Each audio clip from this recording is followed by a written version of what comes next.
A note before we begin. This episode contains graphic descriptions that may be disturbing to some listeners.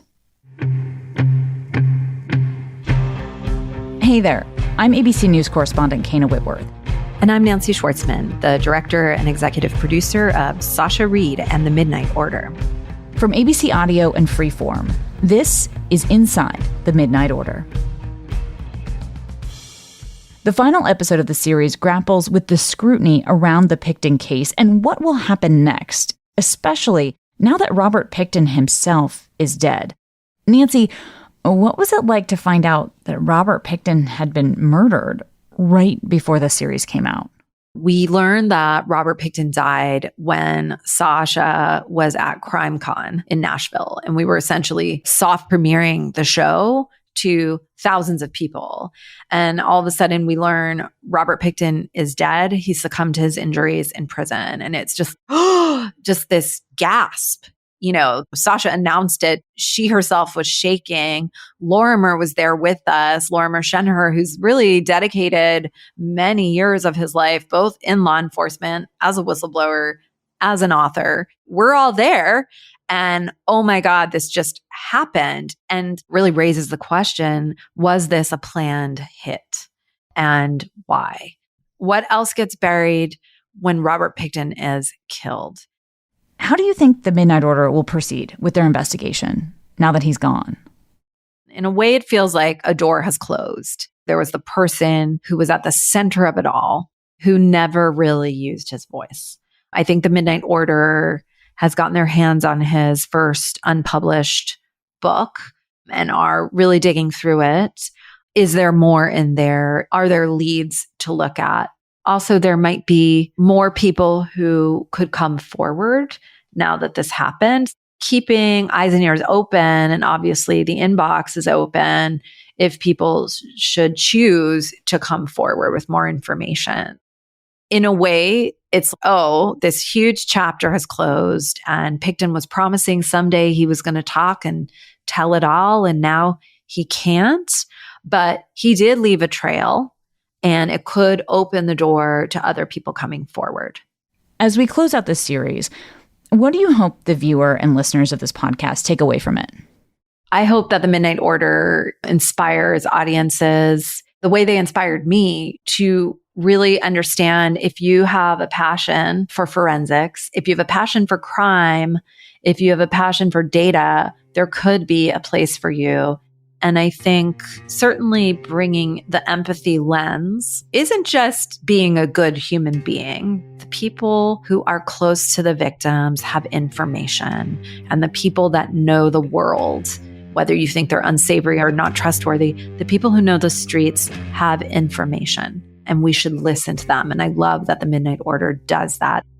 Kayna, we talked about mentorship in episode 1 and how important it is for Sasha, and now really how important it is for the entire Midnight Order. I know that Sasha is continuing to seek out mentors who've been in the field 20 years longer than her, women who are turning to her and bringing her in and bringing her up, and they're sharing information about cases. These are not internet sleuths. These are academics. These are PhDs. These are people that have real skills and real knowledge. I also want to debunk the idea that if you're obsessed with crime, it's for some negative reason. I think myself, I'm very drawn to crime because it shows us who we are as a society. It shows us where our scars are. It shows us where our forgotten people are. It shows us where things have gone terribly wrong and how to fix them. What can we do next time to make sure people are listened to, evidence is collected, DNA is preserved, all avenues are explored, no bias is brought in? How do we fix it for the next time? For this episode, we are going to focus on the Pickton case and where it stands now. I'll speak with Lorimer Shenher, writer and former lead police investigator in Vancouver's Missing Persons Unit, as well as trial attorney and ABC News legal contributor Brian Buckmeyer. That's coming up after a quick break.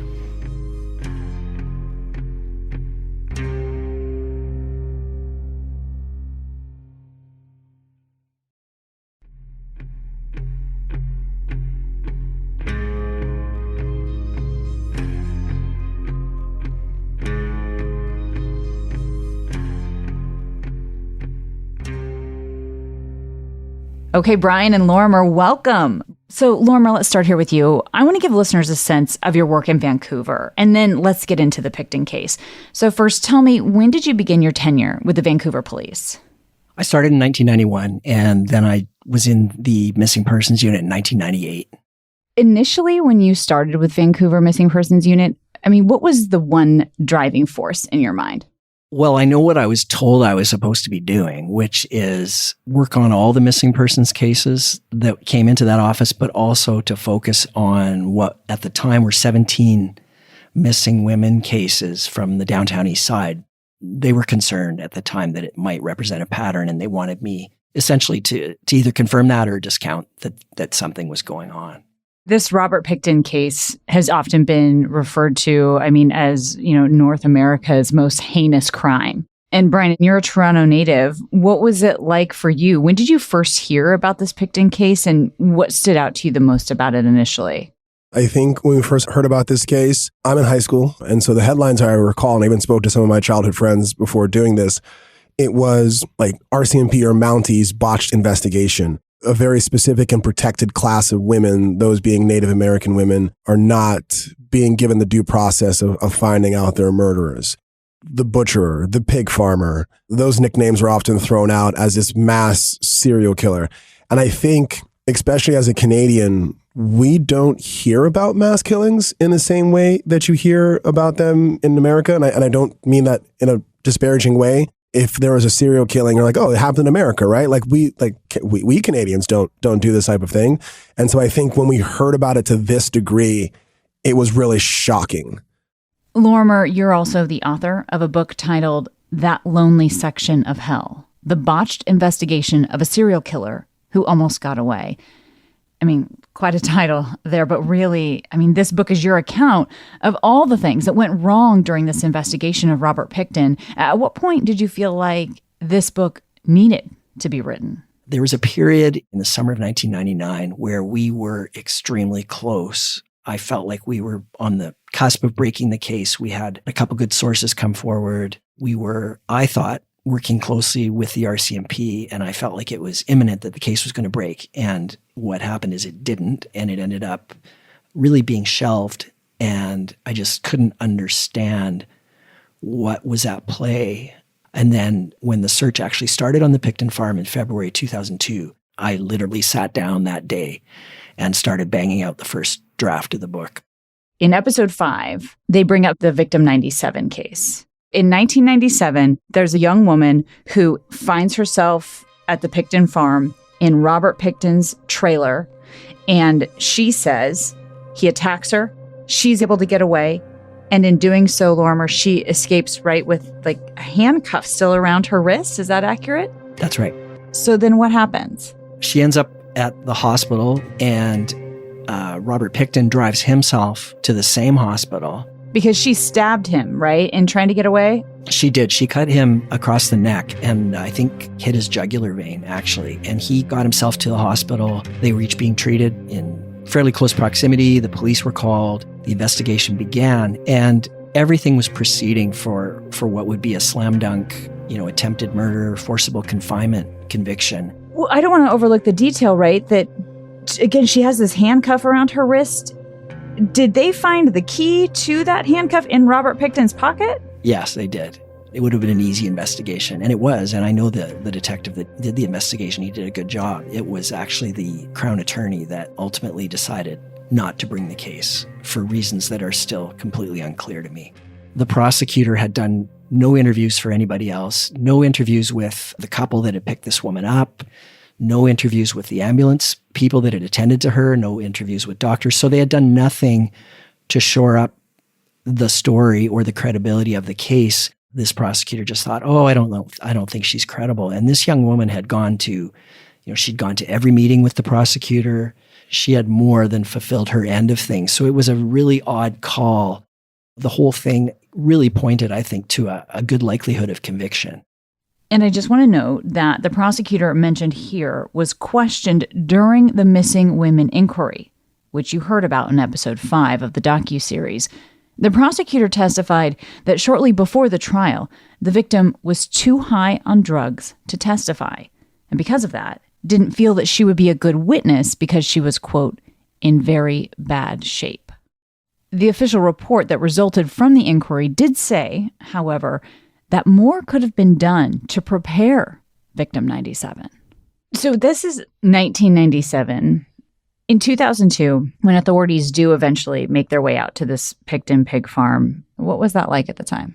There was something that seemed to slow or stop the RCMP from pursuing all the information that my team was bringing to them at the time around things that were happening out there and even things that were coming from source information. And, it was just a really difficult thing to understand. The book obviously details this a lot, just my efforts to try to find out what was it that was thwarting this investigation or any investigation going forward. And Brian, maybe from the legal perspective too, you can shed some light on this. I mean, I've covered plenty of stories where you really think that different entities of law enforcement work really cohesively, right? If it's a unified command on something, say even the FBI is leading a charge, but then you have all kinds of different local authorities that are also involved. How do lawyers navigate all of that while at the same time wrestling with the fact that the Picktons essentially told law enforcement, come back when, it's not so muddy, basically? There's a different relationship between local law enforcement than there is with state or federal with that community. And so how they interact with them may be different. So to your point of the Picktons kind of saying, come back to local law enforcement when things are ready, the Picktons may be someone on law enforcement's cousin, uncle. They trust these people. They're not the Picktons to local law enforcement. It's Bobby from down the street. And so trying to kind of do that patchwork of working with a suspect or individual is different for different law enforcement, and things fall between the cracks. And for our listeners, Lorimer is nodding his head, saying, yep, that is what it's like. And I also want to touch on some things. And I, in no way in this moment do I want to be disrespectful, but I also want listeners to understand what the search was like at the Pickton farm. I mean, this took years to even do. My understanding was it took almost every hazmat suit in the country to even conduct this search.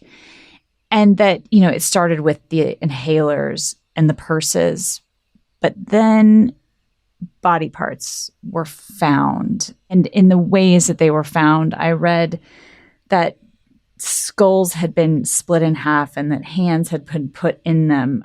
I just think that it's important that people understand what this was like for investigators and searchers to go through this and to see what they saw, because the outcome of the trial, I think, is a bit shocking when you know what they saw. So can you elaborate on that at all, Lorimer?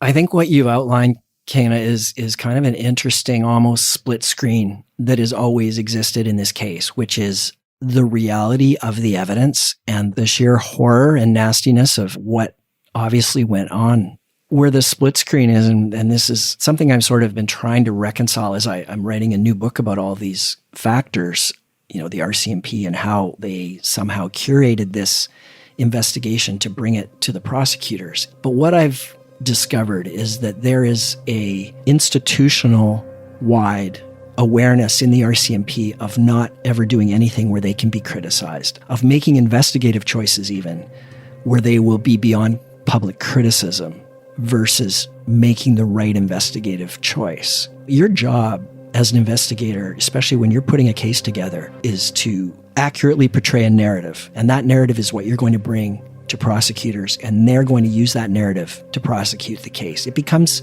the story of what happened, right? And I believe the RCMP brought a very flawed narrative of the case forward. I believe they curated the narrative of the case right from the get-go to satisfy their own aims. And then when it was prosecuted, that's why we saw such a bizarre outcome to this case. Where you had the jury asking the judge, what do we do if we think Robert Pickton is guilty, but we don't think he acted alone? I mean, that is the fundamental question in this. And I believe that it can be traced back to that narrative of the case.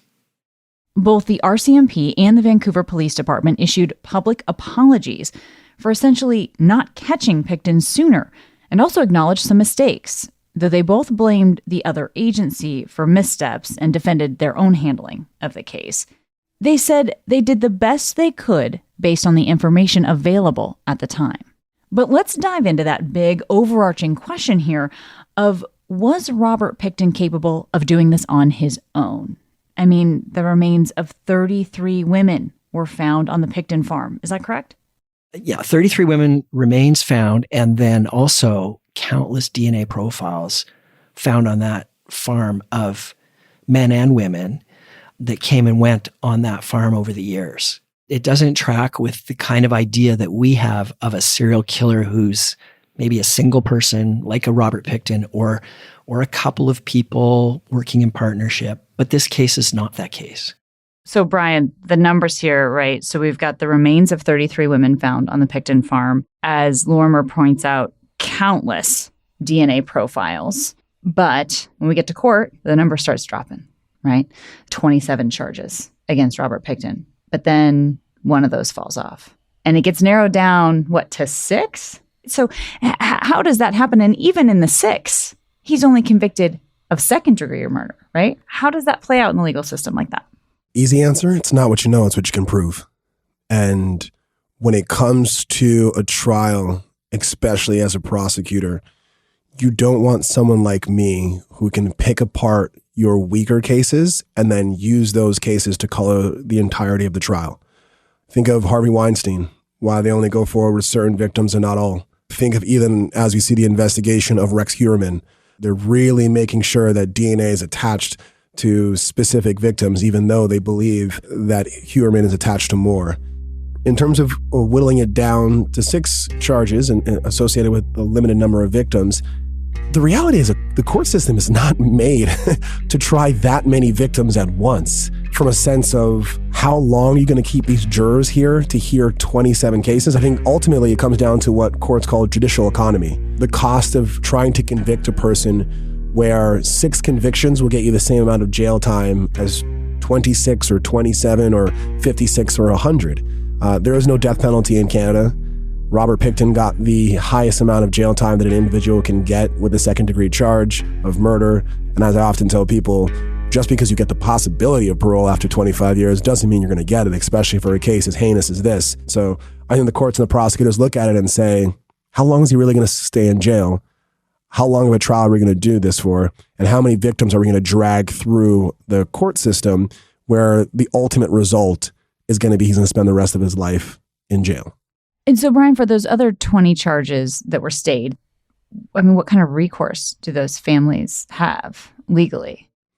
So, unfortunately, the short answer is none.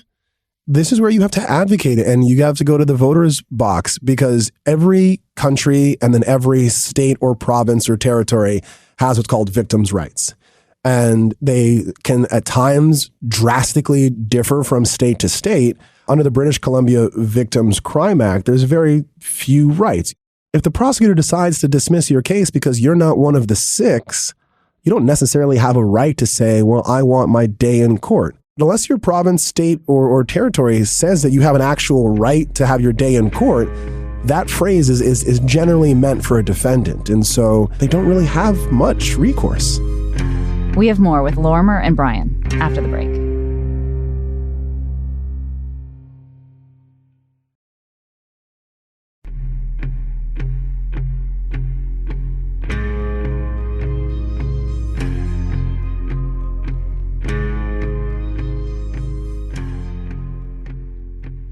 This case is clearly not over. Took another interesting turn. So Robert Pickton was transferred from the Kent Institution in British Columbia to another institution in Quebec in 2019. And Lorimer, is there anything significant about that transfer? Any difference in these 2 prisons? Any idea or opinion as to why that transfer was made? It appears that transfer was made for his safety. It took him a long way away from British Columbia. If you drew a line straight south from it and then went straight east from Boston, it would put you about 200 miles out in the middle of the Atlantic Ocean. That's how far east it is. I will say that it's my understanding that he really didn't intend to apply for parole. He didn't want to be released from prison because he felt like he was safer in prison than he would be on the outside. What does that tell you about Robert Pickton? It's not that crazy of a concept. I have a lot of clients, especially in federal prison, who say, I don't want to get out. Like, I know who's waiting for me. 9 times out of 10, it's involving gangs, and they understand the community that they're in while incarcerated, and they know the rules and they know how to survive. But if you're Robert Pickton outside, I would, one, either fear the people who know your name and face and just have a visceral reaction to who you are. And that's a legit fear. But also, to the earlier points that we're making, this doesn't look like the job of one person. And Robert Pickton is a loose end. Lorimer, in your opinion, who was Robert Pickton afraid of in that moment on the outside? Based on everything that I've learned in the last 9 months or so, he was afraid of his former friends. He was afraid of their circle in the area in which he lived and worked. He had come to a very sad and sobering realization, I think, in the last 2 to 3 years, that he had been hung out to dry by those people and that he had been scapegoated by those people. Do you think he killed no one in your assessment, in your opinion? I don't doubt that he's killed people. What I'm saying is that I think he was part of a much broader, what I really think was an organized crime operation to eliminate people who either owed money or who were problematic in some way for what they knew about things that might have been going on out there. And I think that's what was going on here. I don't think this was a sort of the type of serial killing scenario that we normally associate with that term. Brian, in your opinion, do you think that his murder had anything to do with this ongoing case and the reasons that he was there? Just like outside of prison, inside of prison, there's a hierarchy of crimes. There are crimes that other inmates who are there for many years say, this is a despicable crime, and they don't like people around them. The big one that I think comes to mind is child abuse, child rape, child killing. And so I could see the conspiracy or the thought of, because of who he was and because he had information, someone had put out a hit on him to some extent. But I can also see someone saying, aren't you the pig farmer? And just for that being a very heinous crime, that is an equally plausible a thing in my mind. Lorimer, what are your thoughts here? I agree with Brian that there are plenty of sort of non-conspiracy related reasons why someone may have decided they wanted to attack him in prison. But I will say this. The RCMP began to bring an application through the courts to destroy all the evidence in the Pickton case. It was unheard of to me to destroy evidence from these cases, some of which were still open and are still open. You know, if you ask law enforcement across the country, how long do you hang on to evidence from a murder conviction or that could be useful in open cases, they won't understand the question at first because the answer is really never. You keep it forever or you keep it for 99 years. So I took some steps to make that court application a little more public. And I believe that could have contributed to the risk to Robert Pickton because I think that several people stood to benefit from the destruction of that evidence. He was in the federal prison system for 12, 13 years, was never attacked. And now, we have this evidence destruction attempt in the media. And lo and behold, he's attacked. Do you have any thoughts on that, Brian? So the lawyer in me says that's a reasonable inference. It definitely is a possibility. But I also want to touch on the destruction of evidence. At least in New York, they cannot, for example, differentiate who has touched a gun if 5 or more sources of DNA are on it. It's just, it's too complicated for them. But that's today. That doesn't mean that in 3 years, they can't figure out if 10 different people touched that item. And so law enforcement, defense attorneys, prosecutors, everyone in the criminal justice system is keenly aware of our limitations today. But looking back, what we could do 5 years ago compared to today is like leaps and bounds. And so it's hard to measure what you should or shouldn't be throwing out today when you don't know what the technology is tomorrow. And so it's a bizarre thing that law enforcement doesn't typically do just because of that very thought process. Yeah, I mean, the way that DNA technology is advancing is unbelievable. It's moving at such a fast clip here. The RCMP says they have exhausted all investigative leads associated with the materials that are being destroyed. But it's clear that some of the victims' families want things to go in a different direction and are very invested in what happens next. And so in light of that, I want to share with you both that we did reach out to Robert Pickton's lawyer very recently. His name is Ian Runkle, and we asked him about the future of this case. And I'll just read you what he said. He said, "There is more to uncover, and I hope that Mr. Pickton's death will not be the end of the case." Kayna, I want to try to translate what Ian Runkle is saying there and give some context to help people understand. In America, people are probably very familiar with the attorney-client privilege. I was a public defender for about 8.5, 9 years in Brooklyn, New York. I have clients who are still living. I have clients that are dead, but I still maintain confidentiality. I'm not allowed to tell any of you about who actually committed the murders, who actually did the crimes, whether they're living or dead. I can only give up that information if those clients at one point in time either explicitly or implicitly said that I can give up that information. And the other thing is, I can only give up information that may further the interests of my client. So when you have an attorney who is saying, I cannot speak to specifics of a case, what they are saying is, there is potential information that can implicate my client that I cannot give you. However, giving you that little nugget of there's something that could be uncovered is like saying, my client did something bad, but not so bad, and that the so bad information you might hear will not completely exonerate them, but it may give context as to what they did, if that makes sense. So while that statement seems very dry and that attorney is not saying a lot, they are actually saying a lot. I mean, I think you're doing a really good job of trying to take apart what could be viewed as a cryptic message here from the lawyer.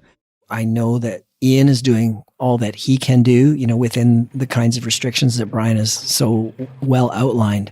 I know there are a lot of advocate groups that are doing what they can do. I know Sasha is doing what she can do. I've met with the Attorney General of British Columbia. I have tried to push them to understand even what's at play here, but we're all just pushing and continuing to push. Brian and Lorimer, I am so grateful to you both for this conversation. So thank you for being here. Thank you so much for having me. Yeah, thank you. Inside the Midnight Order is a co-production of Freeform and ABC Audio, and a companion podcast to the Freeform true crime documentary series, Sasha Reid and the Midnight Order, now streaming on Hulu. You can also stream the soundtrack. It's available now on all platforms. I'm Kayna Whitworth. My co-host is Nancy Schwartzman, director and executive producer of Sasha Reid and the Midnight Order. This series was produced by Camille Peterson, Meg Fierro, Amira Williams, and Jalen McDuffie, with assistance from Freeform's Katie Celia and Megan Watera. Susie Liu is our supervising producer. Music by Nick Senna. Special thanks to ABC Audio's Liz Alessi, Josh Cohan, Madeline Wood, and Ariel Chester, and Freeform's Amanda Kell, Allie Brayman, Lindsay Chamness, Jasmine Karamzada, Heather Taylor, and Mike Wong. Laura Mayer is executive producer of podcast programming at ABC Audio.